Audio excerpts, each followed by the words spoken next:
Kasalukuyan pa rin naglalagablab ang isang cold storage facility sa Barangay Del Monte sa Quezon City na nagsimula pa kaninang alas 3 ng madaling araw.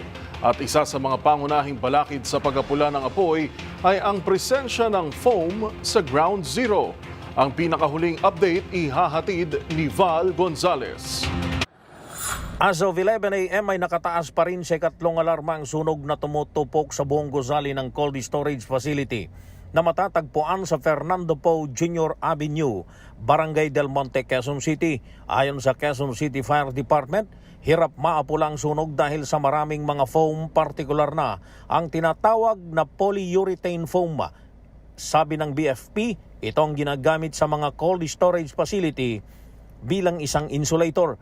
Mistola kasing isang malaking refrigerator ang nasusunog na Glacier North Refrigeration Storage Corporation na nasa isang malawak na compound. Sa report ng BFP, nagsimula ang sunog dakong alas 3 pa ng madaling araw kanina. Ayon sa mga empleyado ng kumpanya, nakarinig sila ng malalakas na pagsabog bago ang malaking apoy. Isa rin sa tinututukan ng BFP ang katabi nito na Shell Gasoline Station. Bagamat mayroong makapal at mataas na firewall, ay binugahan ito ng maraming tubig para matiyak na hindi lumipat sa gasolinahan ng apoy. Wala namang napapaulat na nasaktan o nasugatan sa insidente.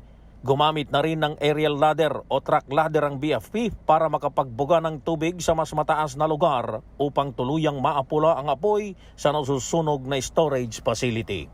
Para sa MBC TV Network News, ako si Val Gonzalez, DZRH, una sa Pilipinas, una sa Pilipino.